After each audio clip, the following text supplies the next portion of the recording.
1781 का settlement act. इसको ज्यूडिकेचर act भी कहा जाता है, ज्यूडिकेचर एक्ट,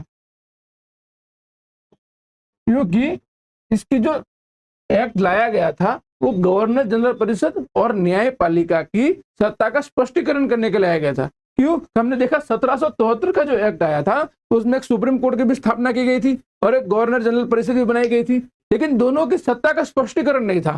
तो 1773 से लेकर 1780 के दायरे में दो तीन ऐसे बड़े कांड हो गए, दो तीन ऐसे बड़े केस आ गए जिसमें दोनों की सत्ता को आपसे टकराव हो रहा था। इसमें एक केस ले लो आप, राजा नंद कुमार केस, राजा नंद कुमार केस, नंद कुमार केस, ये था 1775।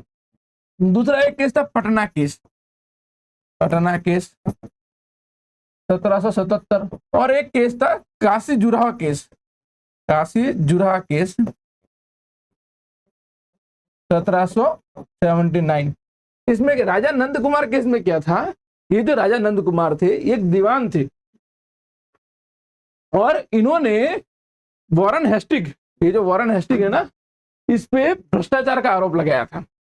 तो जैसे अब सुप्रीम कोर्ट की स्थापना हो गई और सुप्रीम कोर्ट का जो जज था वो एलिजा इम्पे इनके मित्र थे वॉरेन हेस्टिग के। तो वॉरेन हेस्टिग ने राजा नंद कुमार पे फ्रॉडरी का केस डाल दिया और फ्रॉडरी के केस में सुप्रीम कोर्ट ने राजा नंद कुमार को फांसी की सजा दे दी और 1775 में राजा नंद कुमार को फांसी हो गई। और ये भारतीय इतिहास में प्रथम न्यायिक हत्या थी।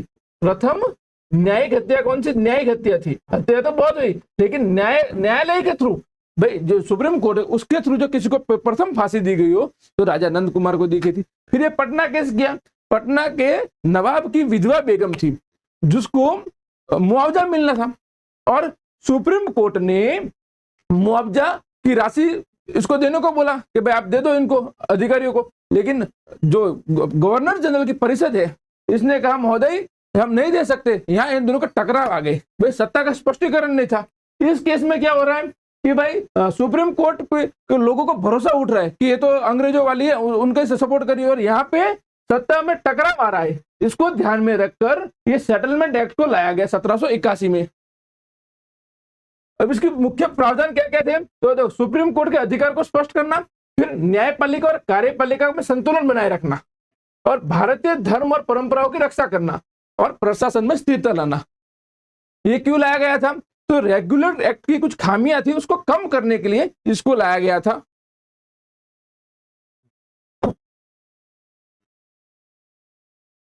अब इसमें हम देखेंगे सुप्रीम कोर्ट और गवर्नर जनरल परिषद। यहां लिखो सुप्रीम कोर्ट, यहां लिखो गवर्नर जनरल परिषद, गवर्नर जनरल। इसमें क्या क्या प्रावधान थे वो देख लेते हैं अपन। तो सुप्रीम कोर्ट में ये कलकत्ता का जो पूरा था उसके सारे निवासियों को, बंगाल के सारे निवासियों को इसके अधीन लाया गया। बंगाल के सारे निवासी, बंगाल के निवासियों को इसके अधीन लाया गया, अधीन। और सुप्रीम कोर्ट को कहा गया कि हिंदू मुस्लिम इन दोनों के धार्मिक मामलों के लिए आप काजी या पंडित को बुलाओ और उसके हिसाब से आप नए एक्ट बनाओ। हिंदू और मुस्लिमों के लिए भी आप एक्ट बनाओ, लेकिन पंडित और काजी को बुला के वो एक्ट बनाइए, और धार्मिक और सामाजिक रीति रिवाजों का ध्यान में रखते हुए कानून बनाना। सुप्रीम कोर्ट को यह कहा गया।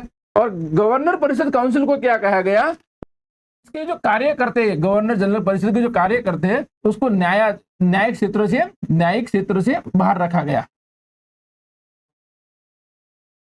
बाहर। अर्थात क्या हुआ, अगर ये गवर्नर जनरल के परिषद जो अपने सत्ता में रहकर जो कुछ कार्य कर रही है तो उसको न्यायिक क्षेत्र से बाहर रखा। वर्तमान में हम राष्ट्रपति और राज्यपाल में ही देख सकते हैं, राज्यपाल और राष्ट्रपति अपने सत्ता पे रहकर कुछ कार्य करते हैं, उसको न्यायिक समीक्षा से बाहर रखा जाता है। दूसरा क्या इसमें का प्रावधान, अब जो राज्य थे, राज्यों की न्यायालय की मद्रास और मुंबई न्यायालय के नियम बनाने की सत्ता किसको दी गई? गवर्नर जनरल परिषद को दी गई।